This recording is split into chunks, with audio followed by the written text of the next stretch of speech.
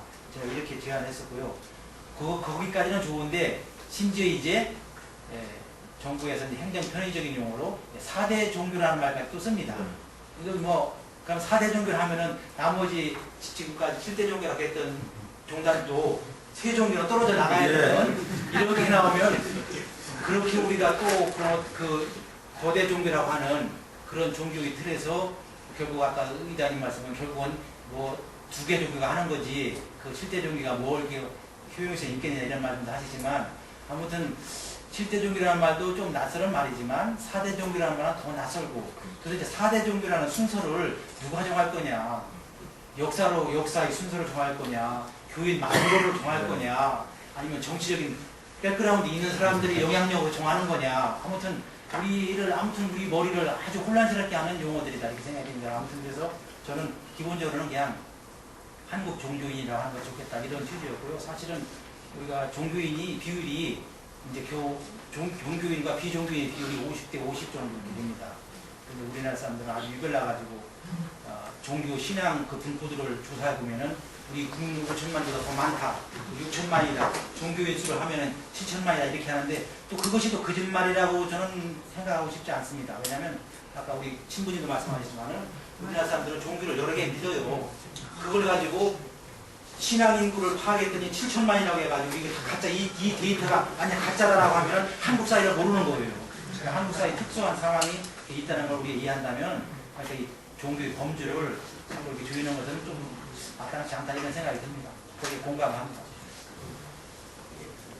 예, 오늘 발표자님께 감사드리고 제 이름은 장재춘입니다. 저는 종교학교 교수로서 공부하는데 종교하고는 굉장히 동감이 가는데 아까 조금 전에 좋은 말씀하셔서 멀티 종교, 다른 미신을 위해서 나무에 기도를 하던 그전에 하느님들이 이 상아에다 생수를 얻고 기도하던 저는 그런 걸 종교하거든요.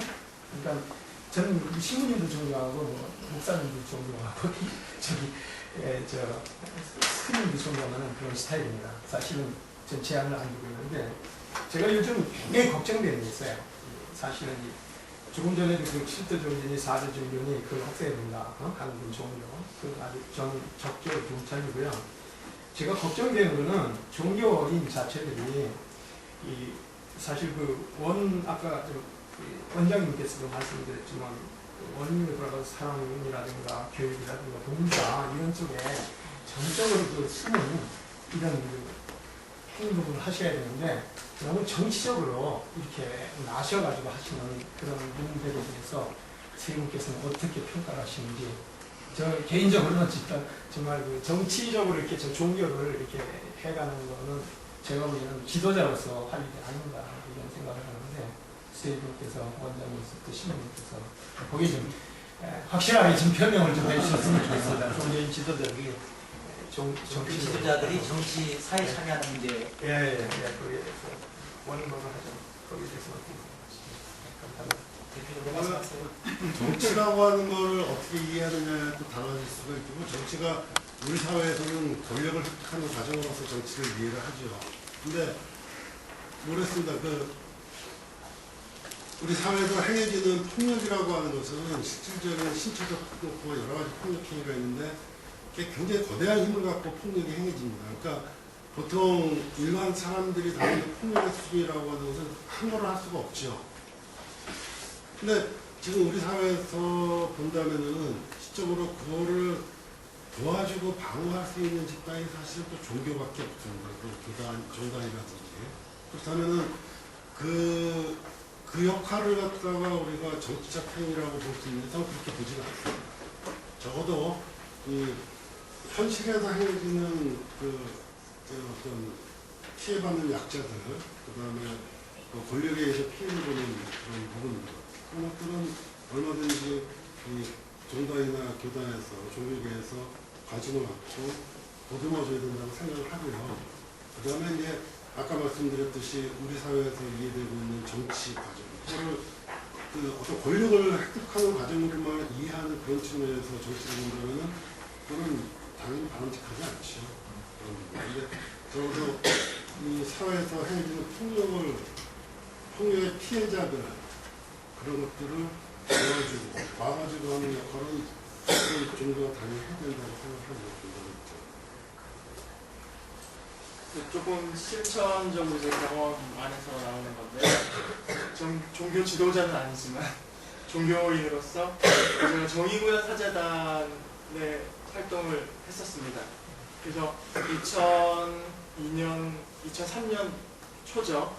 교수님 이선희가 2002년도에 광화문에서 장갑차에 희생되고 광화문에서 한참 그 집회를 할 때였습니다. 그때 제가 올라와서 같이 참석해야 되겠다라고 스스로가 결정을 했고요. 올라와서 며칠 동안 노숙, 삭발, 단식, 투쟁이라는 거창한 어떤 거기에 참여를 했었습니다. 근데 그때 제가 그걸 참여를 하면서 제가 어떤 정치활동의 권력획득이라는 차원이 아닌 다른 어떤 정치활동입니다. 그런 정치활동을 한다라고 의식을 하지 않았습니다. 저는 단지 제가 믿고 있는 바에 대해서, 제 신념에 대해서, 제 신앙에 대해서 표현하는 것으로 이해를 했습니다.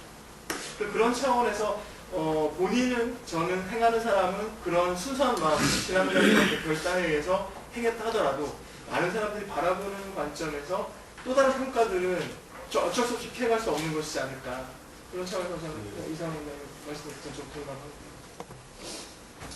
예. 지난 모르겠습니다. 아니, 먼저 저는 천주교 수녀고요. 오늘 말씀 잘 들었습니다. 아주 재미나게 들었어요.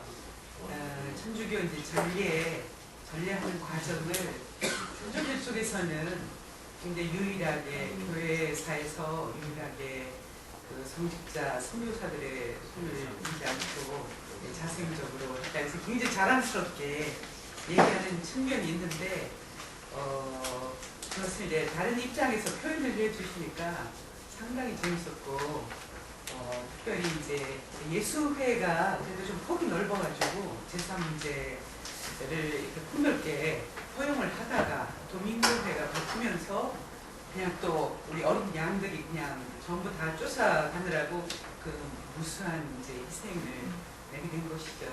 물론 이제 신앙적으로 보면 순교자들이 신앙을 별로 뭐랄까 이제 신학도 없고 교리도 공부하지 않은 상태에서도 하나밖에 없는 귀한 목숨을 바쳤다는 그런 거에 대해서는 굉장히 자랑스럽게 생각하면서도 또 한편 사회적으로 볼 때는 좀 지도자가 너무 편협한 생각을 갖고 있을 때 그 영향력이 크기 때문에 빨고 미치는 영향이 너무 크다.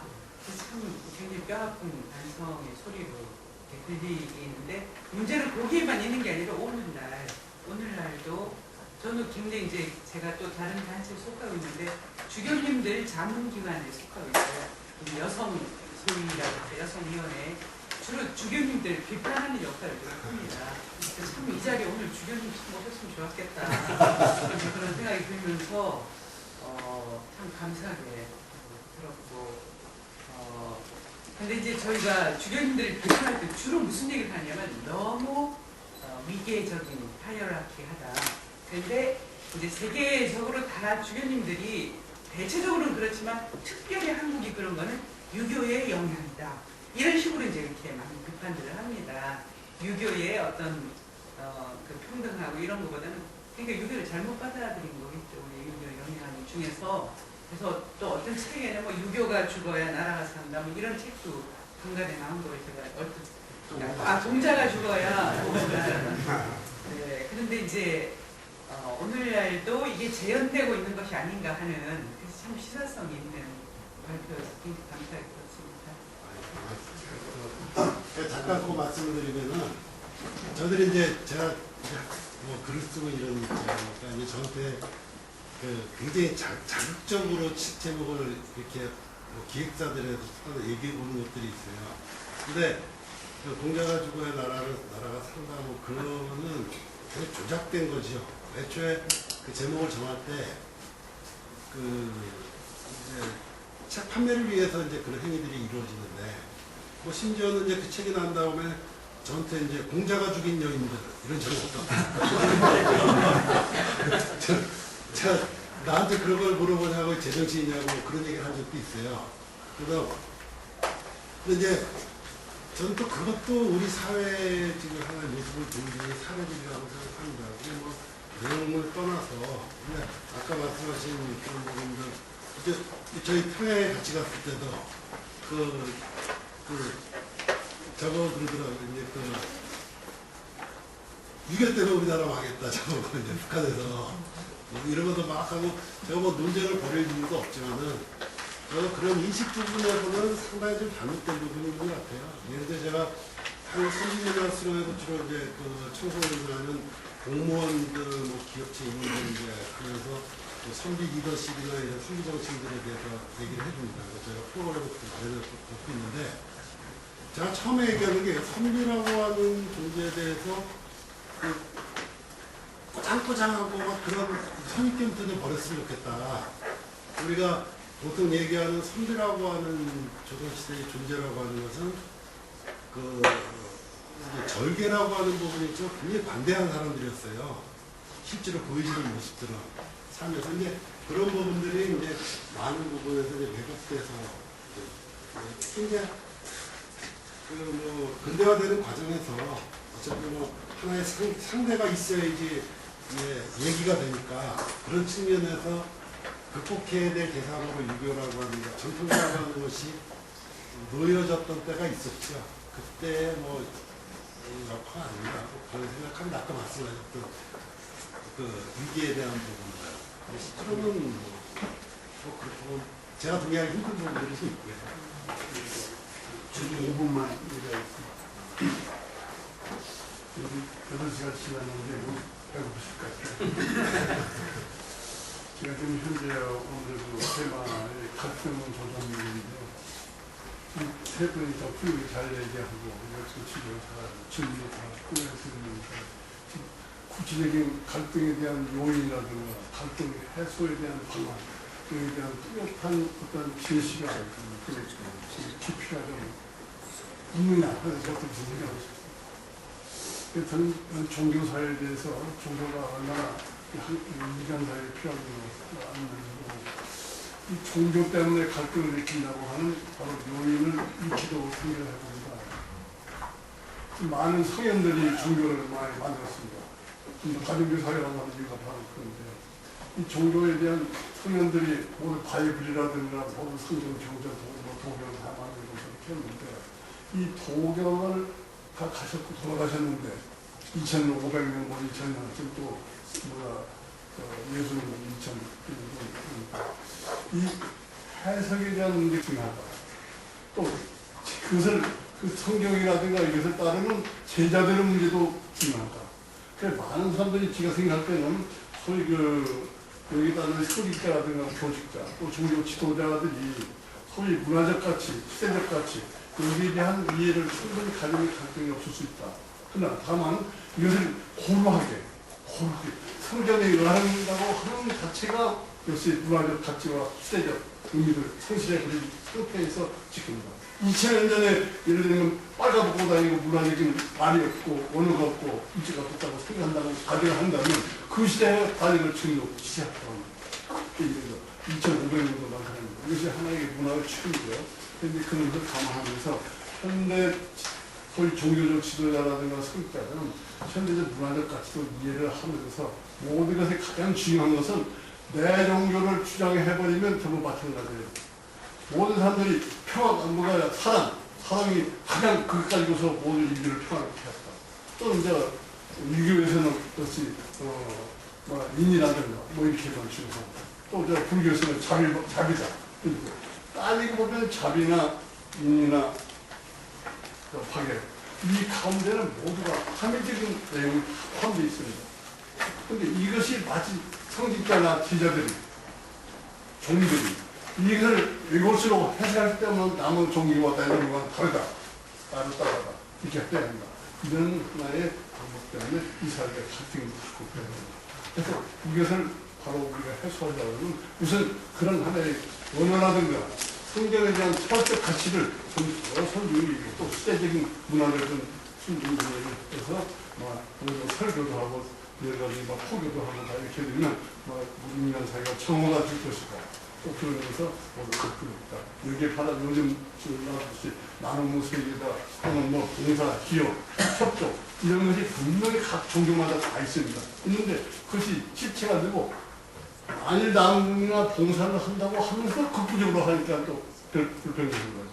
남 것을 뺏었어, 남 것을 얻었어. 그래서 이제 그런 문제들이 많이 있기 때문에 그 시대적 문화가 갖고 그리고 나눔의 그런 의미도 여러 가지 정말 참 조화롭게 이렇게 되면 그 내가 가리려고 하는 것보다 약간 그 나는 갈등이 해소가 될 것이다 이런 생각을 하는데 그래서 좋은 말씀 해주시고요. 우선 교직자들이 좀 새로 관리하고 많이 느껴야 한다.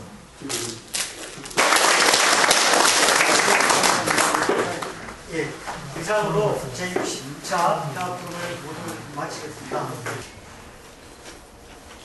하나, 둘. 잘 나왔습니다.